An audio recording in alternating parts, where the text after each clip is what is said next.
Hello and welcome to Gamer Chat Weekly for your latest gaming news, topics, and special guests. Now featured on iHeartRadio, Spreaker, and GamerChatWeekly.com. Welcome to Gamer Chat Weekly, episode 160. I'm Cameron. I'm Fuzzy. And I'm Angie. Holy shit, did we do that right the first time? We did do it right the first time. That is amazing. Fuzzy didn't fuck it up this time. Right? I'm not a fuck up. I graduated the high school level, guys. Nope, you're still the noob. I didn't realize that Gamer Chat Weekly had classes and we had like, seniors. So what does that make us then? Because that makes us teachers? Are we teachers? Well, at this point, I think we're old enough to just be the janitors. Like, we're the old crickety janitor that's just like, I've done my time. You guys got the wisdom that you're passing on to me to get better, and yeah. So instead of like Mace Windu, we're just Yodas. We just skip the Mace Windu part. Okay. Yeah. Do a backflip. I'm good with that. And Fuzzy is our young Luke Skywalker. Mm-hmm. Man, I'm gorgeous. You're also missing a hand, and you love your sister, so. Yes. I do have a sister. I'm not missing a hand, and on the loving part, I don't love her. Wow, rude. I know. Rude.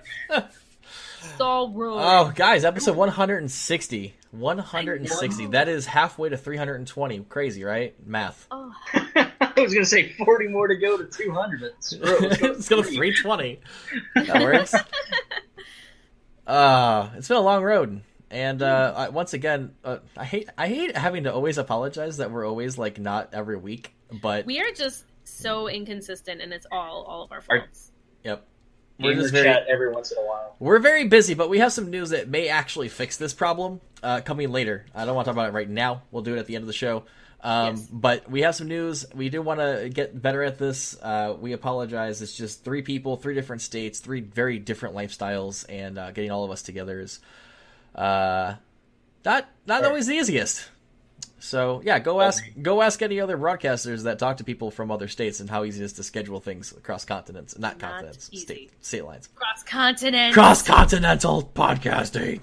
I'm gonna take up like a lot of the blame because like every time I say, "Hey, are we ready to do something?" No. I'm totally the one to blame because I just don't even respond 90% of the time. Okay, we'll take up part of the blame.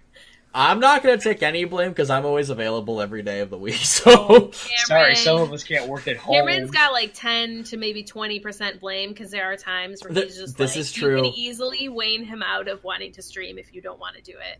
You're like, so we can I'm free tomorrow night. Let's just do it tomorrow. And he's like, okay. And then we just don't even do it. Okay, I'll accept. Okay, I'll meet you halfway. I'll take 15% of the blame. Okay. Yeah, because I know Cameron very well, and I was just like, well, Cameron, I'll be free tomorrow at like 5. Let's do it tomorrow. And tomorrow, I think I'll be at the fish market grabbing like a new lobster or something from the free deli. I can't make it to that one. But like any other time after, I'm sorry, I can't make it to that. Oh, okay. Well, we'll figure this out. Maybe next week. Exactly. Well, all you guys should know is that we're not going away. We'll still be here forever until we die. We'll always be here, and yeah, we are kind of working. Well, we're working on stuff. Yeah, we'll talk about it later. We have ideas. Yes. We're working internally to figure things out and make sure that we help make us more successful and to grow as a whole because we want Gamer Chat Weekly to be like a worldwide thing, right? Oh. Prestige worldwide. Worldwide. All right, guys. So news. Let's get into the news. Yay! Fuzzy, start us off, man. What you got? Okay, I'm excited. I know Angie's excited. I hope Fuzzy, when aren't you excited? Every time I talk to you, Fuzzy, how you doing? I'm excited. Damn. You know why? Because you can't be negative in life. And I know how much negativity this game has gotten as a series, but Assassin's Creed Origins is kind of like my everyday, because like I come in, I wake up, I go, I feel like you tried to segue there. I know that was you didn't quite hit it.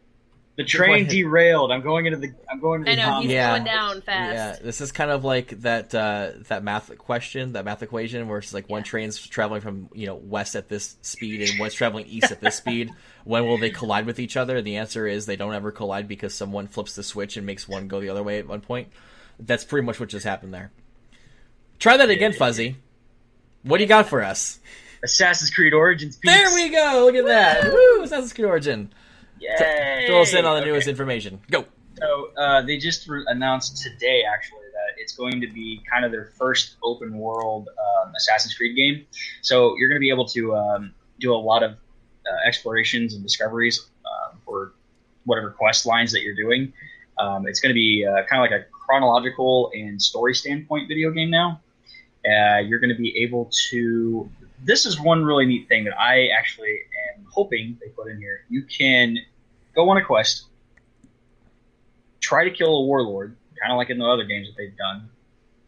But if you get another quest that also asks you to tame a crocodile and kill an enemy with it, now you can knock out 2 quests with 1 stone. Now, I'm slightly confused here. Slightly confused. Haven't all the other Assassin's Creeds lately been open world? Wasn't Assassin's Creed Black Flag open world? Yeah. It was-ish.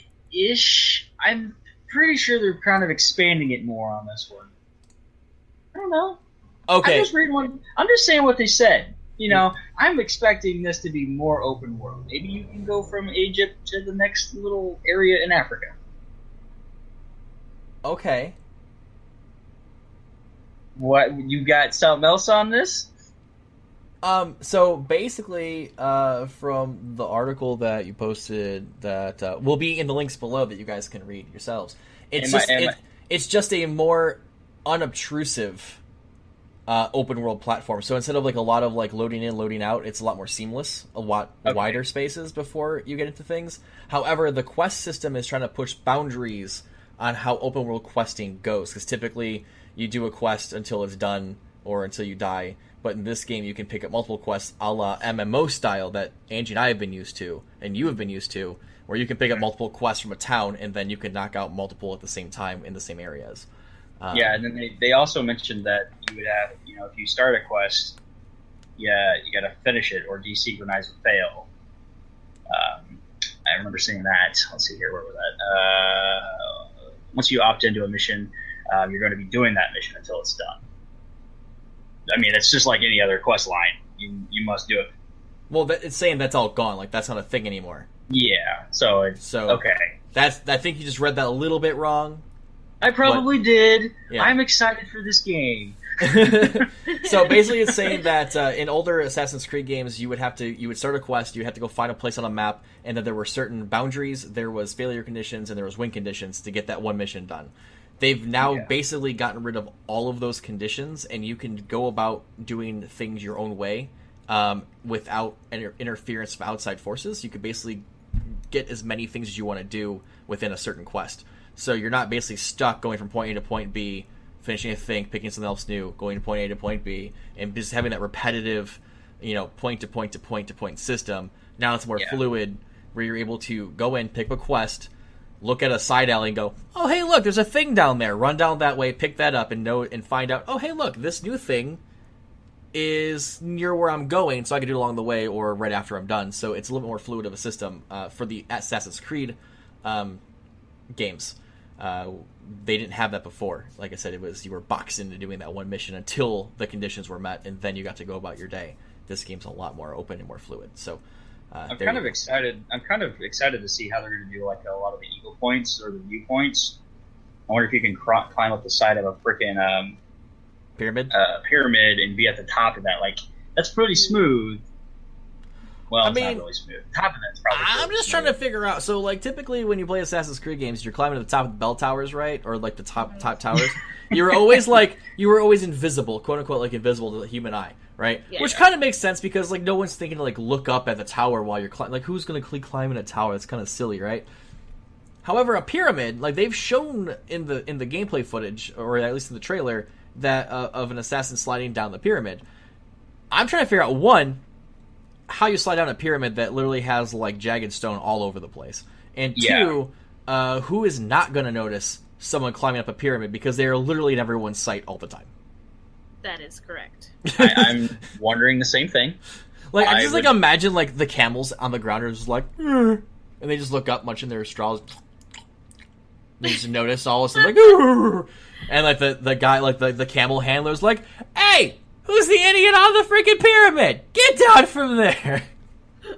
Camels are kicking around. It kind of like, so in Assassin's Creed, I think people do notice you because when you're climbing up in the one that took place in London, Syndicate. Syndicate. You would start climbing up the side of a building, and they'd be like, "Oi, what's he doing? Get down from there." Oi! They actually recognize that you're climbing up the side of a building. In most games, they do. They do, yeah, and that's the one thing I like about it. And then they just kind of like, well, this guy's an idiot, and he's going to get himself killed, so they just ignore him. Screw that guy. Whatever. Let him be. Yeah. And they're not going to tell on him, obviously, because they just don't care enough to tell him. Anyways, the story is based around... Great point. I agree. I mean, yeah. How rude, Fuzzy. Right? I'm just trying to move forward. That's it. I don't know how long you've been on this podcast for, Fuzzy, but I'm pretty sure that the original cast really enjoyed moving side to side. Yes. Okay, fine. Let's move side to side. Now, I mean, your name is also Fuzzy, right, Fuzzy Uzagi, which relates to bunny rabbits, and everyone knows that we love going down the rabbit hole. Yes, always. That also sounded very sexual, and I apologize if I offended you or any of your body parts. You didn't offend me, because that was what I used to call my actual foot stream a lot. Anywho. Now you can say anywho and move on. anywho and move on. Thanks for setting me up. The story is based around the main character. His name is, how do I pronounce this? Bayek? B-A-Y-E-K? Bayek. Yeah. Someone will correct us. That's what the internet's for, right? Exactly. It's set around 50 BC during the, and I'm going to pronounce this one wrong again, Ptolemaic period. I'm going to just... Mythology roots are just starting to kill me right now. They're yelling at me because I used to Egypt. But I'm excited for it. I can't wait for it to come out. Game because I want to play if it's multiplayer. If they even do that, I miss a good Assassin's Creed. What was it? Assassin's Creed. Brotherhood had probably the best multiplayer, and then three had a decent.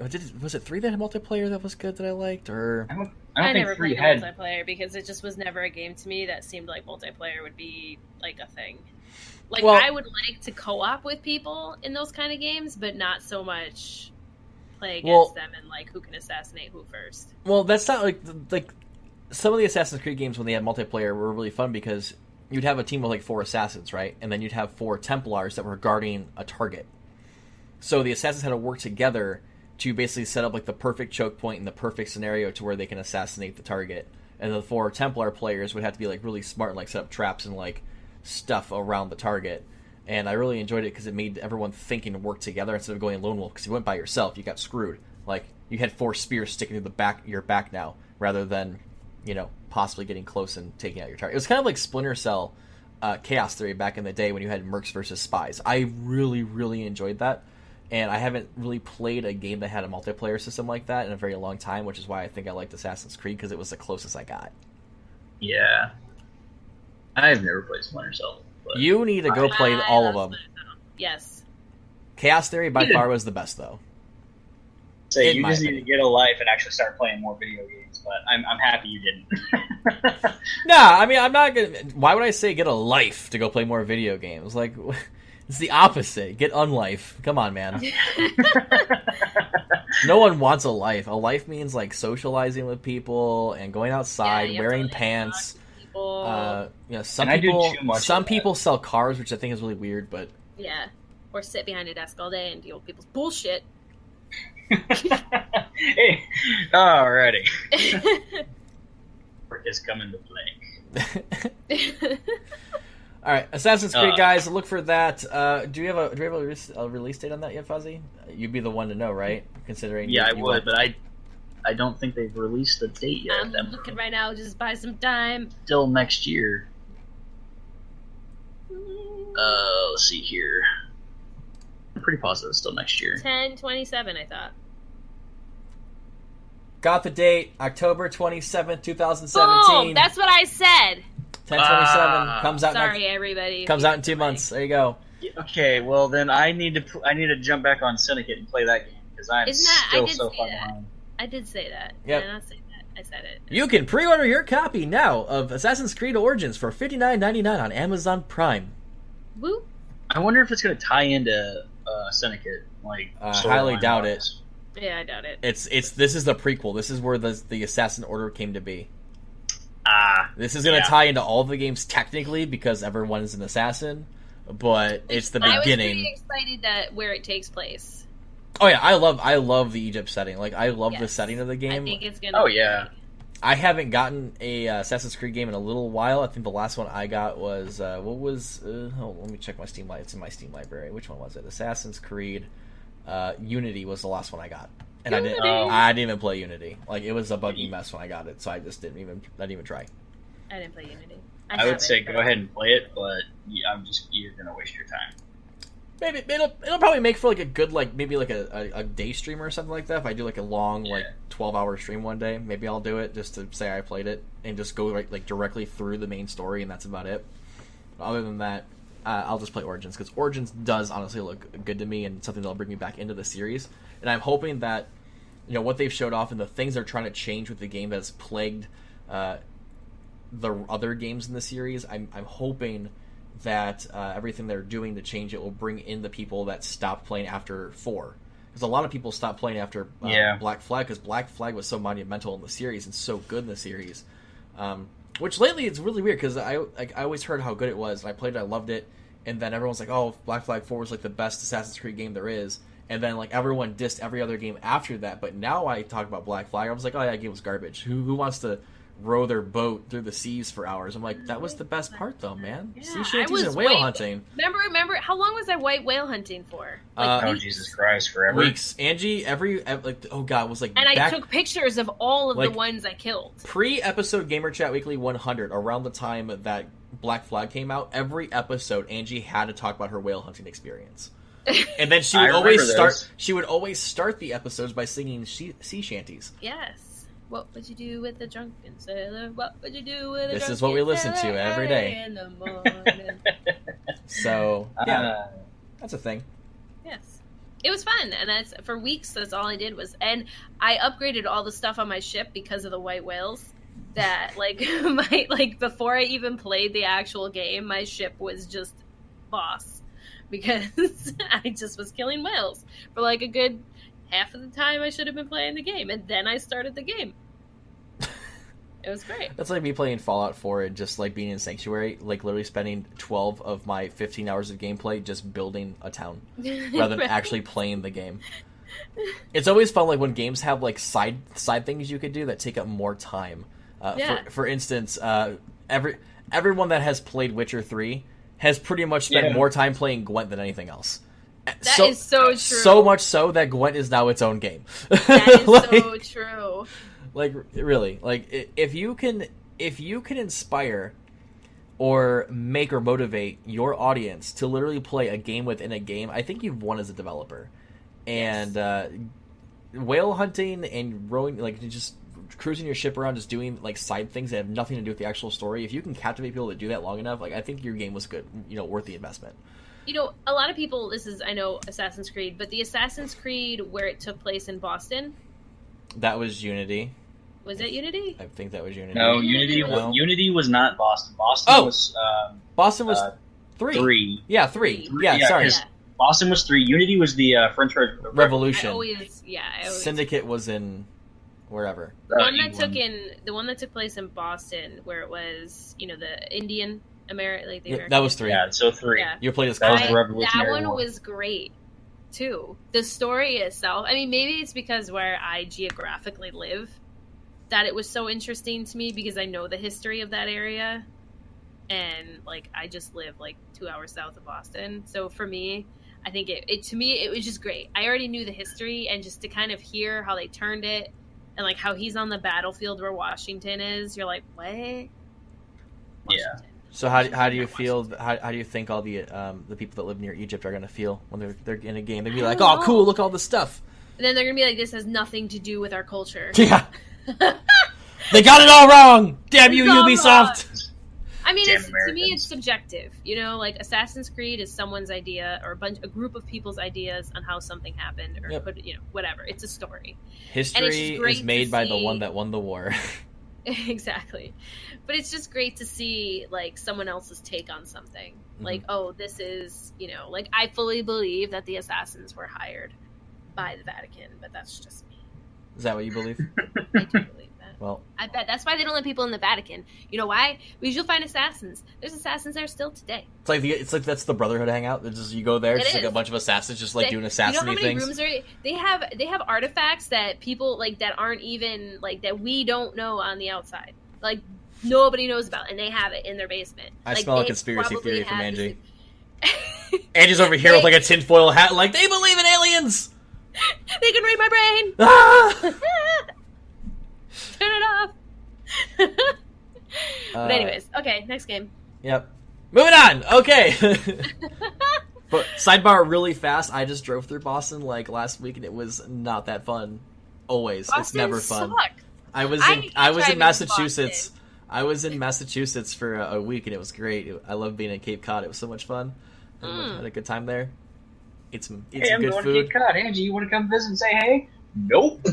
I didn't even get an invite. What are you talking about? I mean, we had open hammocks. You could have come and hung out. Literally. I didn't even know he was there. I would have gone. Yeah, we were in the Cape Cod. We went to Martha's Vineyard and some stuff there. It was a good time. It was a good relaxing vacation away from all the craziness I do every day. Yes, so. And you need that sometimes. Yep. So, yeah, that was fun. Moving on, though. Anyways. Plague's got some news. I keep calling myself Plague because I've been doing it for so long now that that's what I call myself. Plague. Selfless. Yeah, selfless. Name dropping right over here. I wouldn't even say that because I didn't say where that name's at. I mean, that's like Xbox gamer tag, man. And come find me on Twitch. You said it. H1Z1 Just Survive is no longer H1Z1 Just Survive. It's now Just Survive. Like, the name is Just Survive, not Survive itself. Daybreak decided to drop H1Z1 from the name completely, which I find completely hilarious. For the simple fact that the game started off as H1Z1 by itself. It was just H1Z1.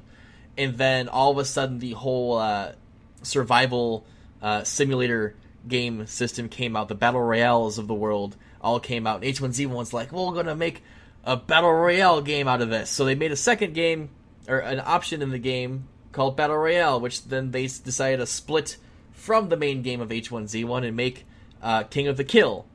By splitting King of the Kill out, they also made H1Z1 Survive, so you can somehow tell the two apart, which they're completely different games, because one has zombies and one doesn't. One has base building, one doesn't. They essentially made two completely different games. All because of some fad, which I'm still riding the fad for years later because PUBG is amazing. But then H1Z1 decided to Just Survive was dying because no one was playing it. Because everyone was playing King of the Kill. And then everyone stopped playing King of the Kill because PUBG came out. So now they're like, oh, let's breathe new life into this game. We're going to drop the H1Z1 title. And we're going to call it Just Survive. Because I'm pretty sure that's what the company's just trying to do right now. Oh, man. Harsh. They did add a lot of new stuff to the game. They added a bunch of textures, models, areas, zones, crafting stuff, base building parts, a whole bunch of new stuff. I don't honestly think it's going to help the game, but for those of you that are still playing H1Z1 Just Survive, or now Just Survive, there's new stuff out there for you. At this point, you're better off playing 7 Days to Die. So, in my opinion. No offense to Daybreak, I still like H1Z1 King of the Kill, even though PUBG is better. It was still fun. I got my money's worth out of the game. I paid $20 for it when it first came out. I enjoyed it. If you got more than 10 hours in the game, I think it was worth your time. But at this point in time, I think it's too little too late, in my opinion. They just didn't keep up with anything. Well, and I think it's hard too because, shit changes so fast in the gaming industry. It does, but I don't think I think here's my issue with H1Z1, and I think my problem lies in the fact that they chased a fad that they weren't prepared for. H1Z1 King of the Kill should never have existed. Was it great at the time? Yes. But at the same time, you have to understand It's fleeting. And it's becoming, like, so many games were putting in some survival-type mode. And H1Z1 did not need that, because the whole point of it was you versus the environment. Can you survive against the elements, the forces of nature that were against you as a player with a group, against other groups as well? Whereas H1Z1 literally took away the entire PvE aspect and just made it a survival game of 1s, 2s, and squads of 4. And it became something that it never should have been when it first came into development. And H1Z1 Just Survive tried to keep up, but I think splitting your resources between two different systems now, like not systems, but two different games, because you basically just made a whole new game, ended up killing off what made your original one so good. Like, I really enjoyed playing H1Z1 when it was just H1Z1. I loved the crafting system. I thought it was intuitive. I thought it was fun. I enjoyed the level. I enjoyed the way the zombies work, because I had come from DayZ where zombies didn't work. So I enjoyed all of that. I enjoyed my experiences meeting new people in the game and just going across and meeting like other raiding squads that were doing stuff in the PvP combat that came with, you know, not trusting other players. And I just enjoyed it, but then it just didn't keep up. And then, you know, you hire the guy that made the Battle Royale mod, that worked on Ark Survival of the Fittest, that worked on now your current game, H1Z1 King of the Kill. This guy has been making this game for literally years now, the same thing with a new skin. What makes you think he wasn't going to go off on his own and make his own standalone title and give the people what he really wants, not under publisher control? And he did it. And now that he did it, his, like, literally day one that PUBG came out, destroyed H1Z1. Like, no one went back to it. There are some people that play it, but it's more or less for the nostalgia factor. Yep. Or, I mean, that's what happened. Well, I was going to say, yeah, because PlayerUnknown just dropped, and now it's making like headlines everywhere. And he's been the number one seller, not number one seller, but he's been in the top 5 sellers and most played concurrently on Steam for months now, like since basically it came out. What was it, 4 million copies sold in 5 months? Insane. Yep. Some AAA games don't even sell that many copies. And it's not even, it's still in its like beta very like alpha stage ish. It's early access. We'll just call it early access. It's early access. Early access. But the thing is, even with his team, he's sticking to his guns. He is putting out exactly what he said he's putting out. He's putting out monthly big updates. One big monthly update with tons and tons of performance optimization fixes every single week. He's adding new customizations in. People were freaking out because of, paid for game crates, but you don't have to buy them. You don't have to buy the keys. Everything else is in-game currency. And everything that you can get in those boxes, you can get in the free boxes that you don't have to pay for anything for. It's just more rare. So you're only paying for the opportunity to have a better drop rate. So people were complaining about that, but whatever. Regardless, he went off and made his own thing, and it really, really bit H1Z1 in the ass. And now we're seeing them try and regain some form of an audience by rebranding themselves away from the H1Z1 name, because now it's just, if someone says H1Z1 to you or to me, the first thing I think of is King of the Kill. I honestly forgot that at one point they actually even had a survive mode, a PvE mode, because of how popular H1Z1 King of the Kill was at the time. So now they're trying to rebrand again so that it differentiates itself between King of the Kill and the PvE stuff, and I just think it's just too little too late, and I don't think it's going to come back, and I eventually think that they're just going to kill off the Just Survive, or just, shut off a lot of the servers. Yeah. So that's my thoughts. That's my opinions. Like I said, I enjoyed the game. I feel bad for Daybreak for, everything that kind of happened and the way it happened, but at the same time, they're kind of the ones that did it themselves. So, there's that. Yeah. Cool. Never played. Speaking of games that shot themselves in the foot and are trying to make a comeback, Angie, let's talk about No Man's Sky. Okay. So that's how you segue. Right? Okay. I get it. Fuzzy, I'm going to need you to go back through all 159 episodes. I need you to listen to me, Jerome, Angie, and Brandon segue. And I need you to learn. Take down notes. I actually did that before you even mentioned it here. Really? I think I made it to episode oh god, was it 48? Fuzzy's doing his homework.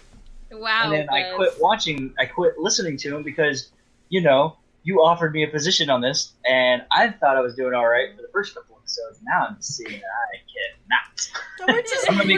We're just busting your balls, man. That's all. Yeah. However, I came on the show and was like a pro from the time I started. This is true. True. Me Granted, personally, I mean, we also went through a very, very very hard hiring process to get Angie on the show. Mm-hmm. We had to go through we had to go through a bunch of applicants. We had to pick 3 of the best ones. We had to have them all on the show, and then everyone voted on their favorite one, and then we got Angie. So, you know, she had to be good. That's true. She was, you know, numero uno in the fans' eyes. So I really, I still to this day, I know we're so off topic right now, but I still to this day remember doing the video because I followed UGR Gaming on Instagram. He followed back, and it was just like, hey, you should, you know, I saw this thing about joining a podcast and doing the video, and I was in my apartment, and I did this video from my ghetto ass laptop. I remember seeing that.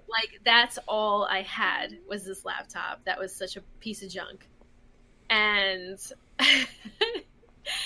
and I remember sitting down with you guys.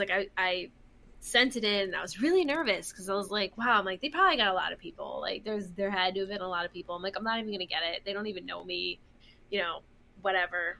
And I don't even, it was a phone call. Yep. It was you, Brandon, and Jerome. I was with on the call, and I was so nervous. Back when we held phone interviews to join the podcast. I was so nervous, and you know, we did a mock podcast, and my hands were sweaty, and it was so bad. And I got it, and I was so excited. I remember you guys telling me that, you know, you chose me, and it was just super exciting. That was one of the best momentum days of my life, being able to meet with you guys and grow. I think I started listening to the podcast maybe 4 or 5 episodes before you actually jumped on, Angie. Yeah. And then after that, I started listening to you guys more religiously, and I was I knew the female voice would get us more listeners. It wasn't just because of that, but I pictured one day either getting to talk to you guys, getting to play games with you, and of course, all of that has pretty much come true. I've gotten to meet you at least over internet, not real life, which hopefully coming soon. But I remember personally being in the frame shop at Michael's, putting together frames, listening to the podcast every time it came on, and then customers would be coming up to the counter and be like, "Stop interrupting this! I really enjoyed this podcast."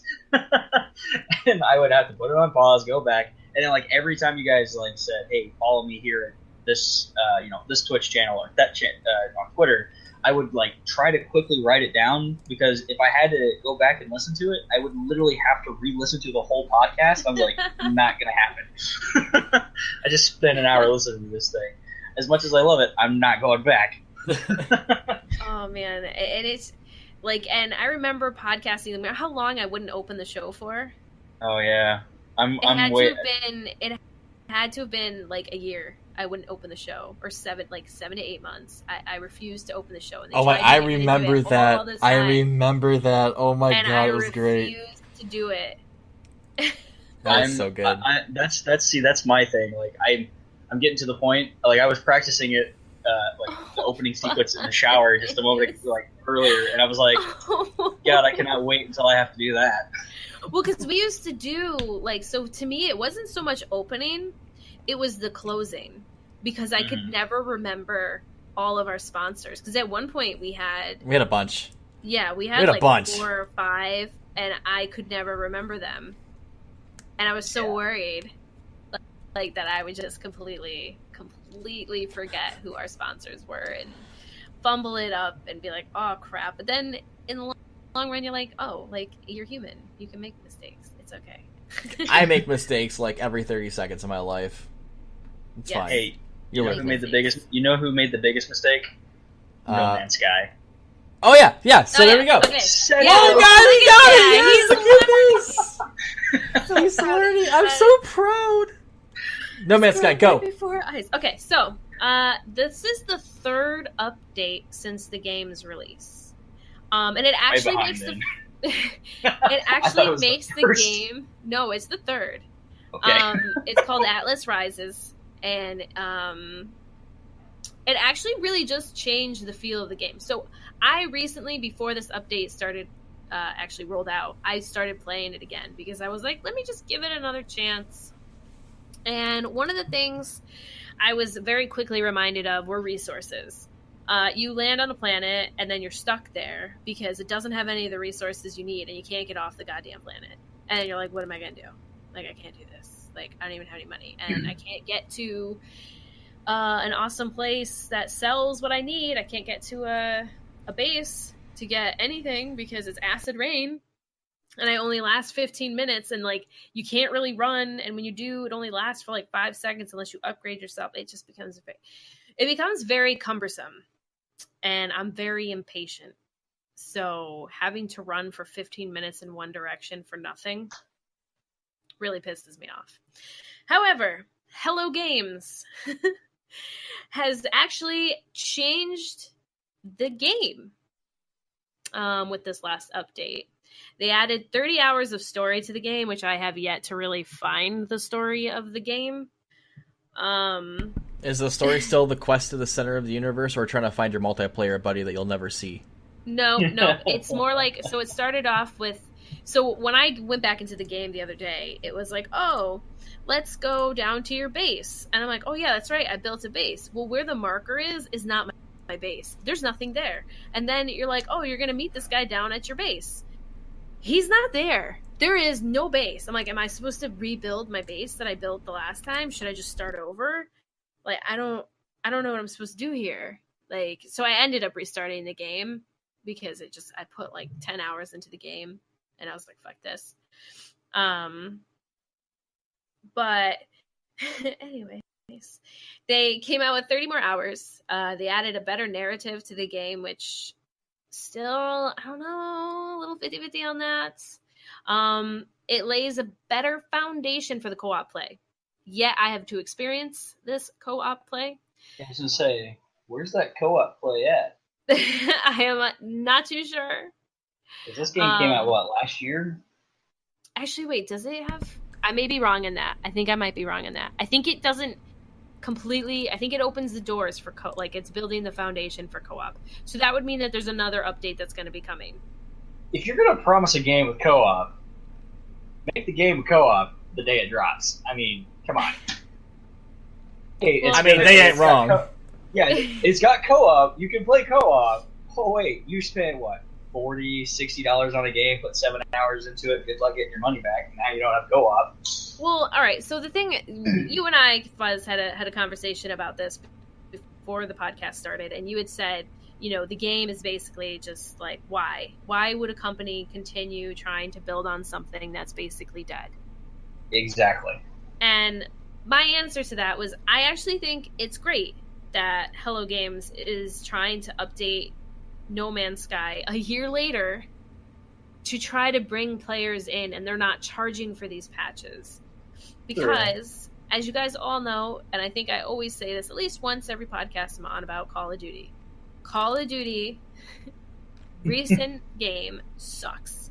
Black Ops 3 was still kind of shitty for a lot of people, but it was much better. But the most recent game, I don't care what you do, it still sucks. But you paid $60 for that game. In my case, I paid $100 for the special edition, so I got all the map packs and stuff. And it's still a crap game, in my opinion. Mm-hmm. And, for this company, Hello Games, to keep continuing to update their game, says a lot about them. They love the game. They love the hours that they put into it, and they're going to continue building on it till it becomes the game that they promised, and everybody is happy, which I feel is a good and a bad thing to kind of do, because I don't think anyone will ever be happy. Like, you can't appease everybody. That's true. And I completely I agree with you on that. I mean, just because I'm salty about it. I'm salty about it too. I was really hyped up about this game, and it's been a while since I was hyped up about a game. Still, since this time, and you know, I feel is going to be a good thing for Hello Games. They're building on their game. They're giving people what was promised, and they're not just saying, "Well, you spent $60. Thanks for your money. Screw you." They're trying to rebuild it, and I really do think their fan base is coming back. I really wish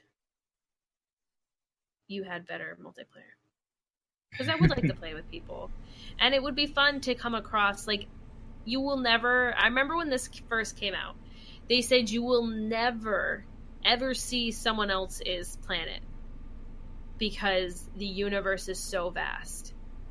But then people did it, so...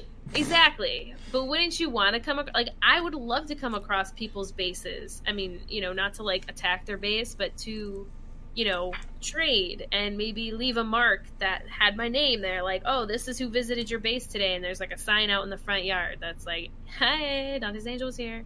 What's up?" Minecraft. You know, like... But yeah, like, that would be fun. And... I think this is a good thing. I definitely feel that they are going to actually improve the game. You know how you can play multiplayer and get to people's planets without having to traverse thousands of miles of space? Mm-hmm. Warp gates. Build warp gate on 2 planets. Put in coordinates of where next warp gate you want to go to is. Have friend put in code. Ends up on your planet. Done. Bam. Hey, the devs just need to hire me. Hello Games just need to hire me. Clearly, I'll make the money. We've been saying this for years. Just devs just need to hire us, and we'll make the money. Just hire one of us. But the game itself too, like, I think the game is a beautiful concept. I think you're a beautiful concept. Oh, thank you. You're welcome. It's good soul. Good soul. Until she wants to cut a bitch. Motherfucker. Which, again, I will never ever live that down. And I still laugh about it because it was hilarious. I wish Snapchat or Vine was a thing back then. Right? Because that would have been just completely... I was more pissed off that he almost hit me with you guys in the car. That would have forever been my pinned tweet. Forever. Was this a video at a PAX convention? Yes. Okay, because that's the only thing I could think of. This was our first ever PAX together as a podcast. Angie's driving us with Jerome, me, and Brandon in the car. The 4 of us were all in the car. Cameron and Brandon sat in the back seat. Just in a 2-door Honda Accord. Poor Jerome. Okay. Yeah, it was a good time. People almost died. No big deal. Jaeger. And there was a lot of Jaeger. That's what started the Jaeger trend every year. We always drink Jaeger. Hey, you know, at least no one cracked down on the situation, you know? Well... I did. I was about to yeah, about 3 times she was about to crack down. Yeah. But it was delayed until next year. Segue! Okay. I like how Fuzzy's like actively trying to keep us on topic, like it actually matters. we never. I think there's probably one podcast out of probably 5 we actually ever stay on topic. It's true. That's all probably because we are exhausted and we just want to do the podcast and go to sleep. It's mainly because my girlfriend messaged me. She's like, "You guys gotta be done soon. I'm fixing dinner." He smelled food. He's like, "Yeah, we gotta end this. It's booty time." I'm not saying that I want to. I'm not saying I'm hungry. So he's not. He doesn't want food, Cam. Oh, gotcha. Wait, no, food. No, it's not leading that road. This is now an 18+ podcast. It always is, because I always gotta drop the F-bomb at least once. It's still PG-13 if it's only once. Fuck. At least. When you say fuck twice. Oh, well, there it is. Fuck. Someone dropped it in the first beginning of this thing. I drop it all the time. Do you know... I was told I swear too much. But people who swear too much have a high IQ. So... And they're also more honest. That's right. Look at those. We is the cool kids. I swear way too much. All right. It's almost embarrassing when I talk to people that don't know me because I find myself even texting swears to people. So Cameron, tell us why Crackdown is delayed. Yes. The no news. It was just delayed. That's all. It's trending on Twitter. Wow, Cam. I just wanted everyone to know that Crackdown 3, which is a game that I have been very excited for, by the way, because I love Crackdown, is delayed until spring of 2018. Do not expect it. Don't expect it anytime soon. Let's see if there's a reason why. Probably not. The first reveal, I don't care. Yeah, there's really no. It's just yeah. Nope. Cool. Basically, they're just waiting for the Xbox X. Xbox One X. Yeah.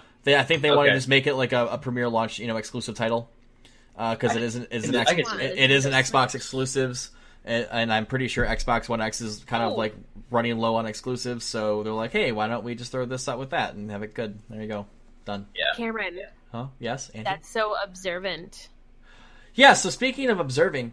The Observer is now live today. It came out today, according to a bunch of sources, and it's no longer in early promotions hands. Nope, it has been released. Yeah. It has been fully released to public. The Observer, or Observer, is a suspense thriller cyberpunk game with horror aspects. Basically, you take control of a detective trying to solve a string of grisly murders, but you are called what is an observer. And the observer, aka you, the protagonist, is able to go into the memories of deceased or living people to piece together evidence against, criminals. It looks scary as fuck. I cannot wait to see you guys stream this. If you go into a deceased person's mind in the memories, it starts to interact with your own memories, and you can no longer tell which are yours or which are your clients, I guess. People you're going into. And the more fucked up their brain is, the more fucked up your mind becomes. So you have to take this. It gets really fucked up. It gets super really scary. fucked up. I was watching the trailer right before we started.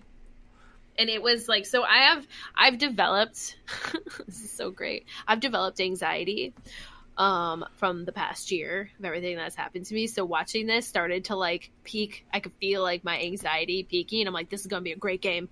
This is going to be good. Yes. That is how you go into horror games, people. You're just like, hey, is this piquing my anxiety? Am I scared shitless? Am I wearing brown pants? This is the game for me. Let's go. This is what I need. Let's just agitate yourself much further. That's kind of how I was when Until Dawn was free on the PlayStation 4, and I purchased it, and I bought it. Like I've seen you guys play it, or at least Angie play it. That's a good story. It's a really great game, but I wouldn't play it again, but it's a great story. I played it about 50 times to get all the endings and all the stuff. Really? I did it twice, and I got 100% of that game. Yeah, I almost did. My girlfriend was playing it, and she's like, oh, I killed this person. I'm trying to make sure that I don't kill anybody. And I'm like, good luck. It's hard. Got almost, the first time I did it, I got almost everyone. There was like 2 people that died. My first time I lost. I didn't see any nudity, and I was super upset. She killed Sam. Oh, I killed Ashley. Ashley was a bitch. I killed everybody. I know. I did kill Ashley. She was a bitch. I killed everybody. There was Ashley was hard to kill though. Like she was so she was annoying to the point where like the directors of the game were like, "Yeah, I know she's annoying, and people are gonna try and kill her, so we're gonna make it really hard for them to kill her." But I found a way to do it, and I killed everybody. I've also saved it. Like I've basically gotten every ending you can get and all the totems and everything. Like I love that game. When I first got the PS4 for Christmas. That's all I played was Until Dawn until it was 100% done, and then I moved on to Uncharted 4 until it was 100% done, and now I'm working my way through Ratchet & Clank, which is now 100% done. So, which is what you're playing, Fuzzy. Yes, I am. That game was really fun, by the way. But Observer is like one of those games that starts off kind of like, oh, this isn't too bad, but the longer you play it, the more you descend into just the weirdest hellish place so for those of people's of you who minds. don't know, the people who created from the creators of Layers of Fear. The people who did Layers of Fear are the same people who did this game. So Layers of Fear was a great game. I actually really liked that game. The DLC was Jesus out of me. The DLC was garbage. Yeah, I actually never played the DLC. I have it, but I never played it. It's not worth your time. It's garbage. It's garbage. You know the room that you go into, you look at the painting, all of a sudden it fills with baby dolls? Yes. So I was speedrunning Layers of Fear. I played that game so much, and it's a very short game if you know what you're doing. It is a very short game. I was speedrunning it because I knew where all like the little things were popping out and stuff like that. I wasn't trying to 100%. I was just trying to get through the game as fast as possible. So when I got in that room with baby dolls, I knew you had to look at the painting, but I knew you had to look behind you first, then look at the painting to trigger it, because it was one of those you have to scan the room type of things. Yeah. So I got in the room and I just flicked my controller and I did a 360 really fast, but it did twice. I triggered the baby dolls twice and ended up drowning in baby dolls. Oh shit! Every baby doll that popped in twice, but because of the physics, they'd pop on top of each other and it just filled the room. I'm like, huh! Oh, hurrah! That's not supposed to happen. Hate baby dolls. Zilla. Yep. Fuzz, I'm pretty sure was in that stream that I did with. I laughed so hard. I hate dolls. But Observer, it's out now. It's $29.99. If you want to get two really good, solid suspense horror thriller games for the price of just one game, a $60 game, pick up Observer and pick up Hellblade. Those two games are great together. Two very different titles, different types of horror, but they're both a $30 price tag. Really? And well worth every penny of both games. Interesting. I only know they're both worth it because I watched I watched both streams all the way through pretty much, except for the ending of Observer and the ending of Hellblade. I didn't want to spoil it for myself, but I watched everything else. Nice. But I am picking up Observer after this podcast, and I have Hellblade, just haven't played it yet myself. But I would definitely recommend both. Because that would be a game I want to stream. I love horror games. Observer is the bomb. Observer was so good. There were so many twists and wrenches thrown into that. It was a very Blade Runner-ish feel too. It was just so good. It was just so good. Play it. Don't hesitate. Just play it. Last but not least, we are going to skip one of the things not really too important.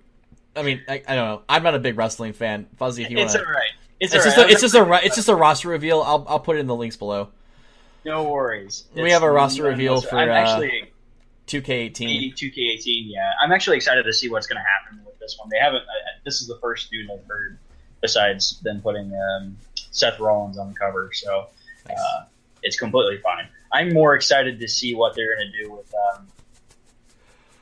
customization on character and how they're going to play that with the storyline. Because 17 was freaking awesome. But I'm kind of excited to see what this one's going out. So, yep, just a roster. Ignore it. Let's move on to Total War Warhammer 2 is the last thing. For those that aren't aware, I love tabletop games. I love D&D, love Warhammer, love Magic the Gathering, love trading card games, things like that. Warhammer was one of my favorite tabletop games. I poured way too much money into it. And when Total War, I also really like RTS games, Command & Conquer, and like Lord of the Rings and StarCraft, all those. So when Total War decided to bring out Total War Warhammer, I was like, oh, I get that. I'm going to put that on my radar. The problem with me buying it, the thing that held me back the most, besides the price tag of $60, was the fact that it was a much different RTS game that I'm used to, because Total War is a very politically charged RTS. It's not just going from battle to battle to battle and just trying to outmaneuver and overpower your enemies like StarCraft and Warcraft and every other RTS game. There's a lot more you do outside of the game that makes it very diplomatic, very political, very alliance and treaties, and all these different things you do with all these different races and stuff and factions. So when it got to Warhammer, I was like, okay, this is cool. I really like the idea. I love Warhammer. I'm thinking about it. I couldn't quite justify the $60 price tag, though, based on reviews I saw. And then finally, 2 days ago, it was on sale for $19. I think it's the sale still going on. If it is, I'll put the link down below. Limited time. So if you're listening to this the day it came out, or you probably got it. But if you're listening to this months later down the road, it's not on sale anymore. But anyway, what really kind of threw me off about it wasn't the 40K series. It was Warhammer Fantasy. So it's got like vampires and zombies and elves and things like that wasn't what I was used to. So the storylines were kind of weird compared to what I'm used to as a 40k player. 40k, the difference between fantasy and 40k is fantasy is very fantasy-like creatures, dragons and things like that, whereas Warhammer 40k is way more of a dark, grisly space marines and chaos and Tyranids and giant bugs and just completely different storyline in general. And Chaos Marines are like my favorite faction, which aren't in this game because it's the fantasy version. So the closest thing they have is Chaos Warriors, which good enough for me. What threw me off about Warhammer, though, was the fact that I had to pay $3 for blood. That was weird. I had to pay for it. I literally paid $3 for a DLC that gave it blood and gore. Which is dumb. What? It was because they wanted to keep the teen rating to get more sales out. Okay. So to make it mature, they have a paid for mature filtered content DLC that gives blood and gore, where you actually dismember people and there's blood on the battlefield and stuff. So whatever, I paid the $3 for it. I think that's actually a good selling point. The moment though that I paid for the game, I looked on Steam and I noticed something. There's a Total War Warhammer 2 coming out next month. 6 weeks. And I was like, So anyone that is looking to buy Total War Warhammer and try it, and then get into Total War Warhammer 2, I actually recommend getting the $19 version right now while it's on sale, because it is a sequel. Warhammer 2 is a sequel to Warhammer, and there is a story plotline that follows into Warhammer 2. And apparently Total War Warhammer is a trilogy, which I also did not know. So there's a third one coming out a couple years later, or whenever they decide to make it. But it is going to be a trilogy. So that's pretty cool, knowing how much content they put into Total War Warhammer. I'm excited for Warhammer 2. I'm hoping that they bring... As of right now, it's only confirmed 4 different factions and I think 2 or 3 lords per faction. So the content looks kind of light compared to what Warhammer 1 is. But I'm still pretty excited because the new graphics engine looks freaking amazing. So, yeah, it was a fun game. I streamed it the other night. It was a lot of fun. I had a lot of people in there helping me out because I suck at politically charged games where I have to make treaties with people. Burn treaties. Kill everybody. That's how you win games. Well, apparently I made a treaty with a faction that you should never make a treaty with because they always usually decline it, but somehow I got like that 0.1 point too many points 0.001% chance of getting a treaty with this faction, and I'm now aligned with vampires and orcs. So like orcs and vampires should never be treated with each other because they hate each other, but whatever. That's kind of like Civilization. I did the thing. And now I'm gonna go kill all my vampire brothers because I hate all my vampire brothers since they're trying to take my throne. Damn it! So yeah, that's that. So go get Warhammer, Total War Warhammer for $19 right now. Link below, and consider picking up Warhammer 2. Or if you want, you could just Steam gift it to me. It's cool too. What? Okay. Right. Anyways, so what was this good news that we heard at the beginning of the podcast? Yeah, I was getting there. Okay. Good news is, I know you guys. We've heard concerns of talking about Twitch too much on the podcast, and which we've tried to cut it back. I think we've cut it back quite a bit. Yeah. But we also have a lot of people that would really like to interact with us live, and I think it'd be really cool to start doing hybrid stuff. So as of today, we just got our branding package and everything, and our Twitch account. We'll talk about Twitch account later. But we got our branding package and all of our media assets and stuff to actually start our podcasts on Twitch. Now, this does not mean that we're going to do every episode on Twitch. It's going to be a twice a month type of thing. Our podcast will always still be audio, still on iHeartRadio, still on Spreaker, still in MP3 format.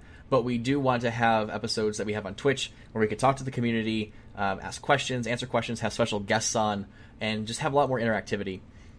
So the three of us decided that we want to go ahead and do that. We've had the channel for quite some time now. Just haven't done anything with it.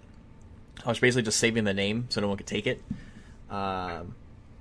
So we want to start doing that, and hopefully next week will be our first actual episode with all of our brand new branding, our new panels, and everything like that. So if you guys are currently listening to this, for anyone that's listening to this now or later or whenever, if you want to give us a follow on Twitch, the link will be down below, but it's just Gamer Chat Weekly on Twitch. We've secured the name. I'm still working on the panels, so please don't mind anything that's already there, because like I said, I built the channel like forever ago, just never did anything with it, so the panels are all messed up and there's a lot of wrong information because apparently Brandon's still on the podcast. So yeah, that's that. And we're also working our way towards our not affiliate program, but our network program still. Yes. I'm working on getting contracts kind of made up. I do want to actually make legit contracts that I have backed by a lawyer. That way, if anything's broken, I can't get like sued or yelled at or angry for. So we're working our way through that to get the network stuff started. Hopefully more news on that next month. But it's something that we want to do right and take our time with and not just rush into it and just get a bunch of people on it and they get fucked over later. So this is something that we're interested in doing. And I think I also want to do like 0.5 episodes. I did one of them before where we bring on indie developers and stuff like that and do little mini like 30-minute shows, interviews with people. Whether all of us are on a podcast or if one of us can get someone down and just record it and put it up, I'd like to start doing those as well. We want to start getting you guys more content and quicker. We realize that we have been fuck-ups in the past and continue to do so throughout this year, and we're really trying to work our way towards bringing it back on track and getting you guys content, at least something every week. Maybe not necessarily a full episode, but even if we can do a half episode or something that's a little bit different than our main episode, we'd like to do that too. And the network also, when that gets going, should help with that too, knowing that there is content underneath our banner going out every week. So that's that.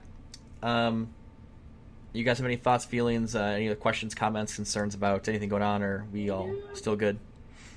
We good. We good. Bueno. I'm just gonna throw this out there. I'm not shamelessly plugging. I hope not that it matters because it's all of our channel. I am running a Gleam giveaway for a SteelSeries Arctis 5 headset. I'm gonna put the link down below if you guys want to enter that. You don't have to do any. If you just want to enter it and not do the follows or retweets or anything like that, it's fine. But I just want to, on a bigger platform, know that there is a giveaway going on. This also goes towards Angie and Fuzzy. You guys are totally allowed to win because it's through me personally, not through Gamer Chat Weekly. But trust me, I've already signed up. I kind of figured you did. So yeah, Arctis 5 headphones from SteelSeries. We own a pair here at my household and really like them. And I just wanted to do a thank you for getting my Twitter to 2,500 followers as a special thanks, and also for getting my Twitch to almost now 2,000 followers. So it's kind of like a thank you to give back to the people that helped me get where I'm at now, including my two lovely co-hosts that have been here through thick and thin and have been there every step of the way and listened to me bicker and bitch and moan and complain about this, that, and the other thing. So hey, we know you would return the favor to us, so yeah, I'm giving you free shit, hopefully. Someday. I mean, there was a time that we had a Skull Candy partnership that I gave you guys headsets. Yeah. You did? Yeah. Well, you weren't here yet. You weren't here for that, yeah, exactly. This is back when Skull Candy was still Skull Candy and didn't get bought up by Astro. And they did a gamer thing. Yeah. Got it. Yeah. All right. So that's about it, guys. Thank you guys for hanging out. Appreciate it. Like I said, follow us on Twitch. We're going to be going live next week. Don't know what day yet. Just follow our Twitter. I will post on our Twitter when that is. All links are down below from the news you heard from today. I'm also going to put a couple links, extra links down there. Please make sure you check out our sponsors. We have JerkyXP, and you can also find us on iHeartRadio and stuff like that. So check all that stuff out down below. If you guys have any comments, questions, would like to talk about certain things next week, or bring on a certain person, make sure you put it in the comments down below. We love talking to you guys. So yeah, hit us up. Love you all. Hopefully see you next week on Twitch. And that's a wrap. It's a wrap, guys. That's it. It's a wrap. You guys gonna say goodbye or what? Bye. I'm Angie. I'm Cameron. Bye. That's Fuzzy. And we're leaving. And we're out. Yeah, we're leaving. We're gone. We're going down the rabbit hole. Not Fuzzy's rabbit hole. No. Have a good night! Thank you for tuning in to Gamer Chat Weekly. For current and past episodes, make sure to visit GamerChatWeekly.com. Stop by next week for more news and gamer shenanigans. See you then!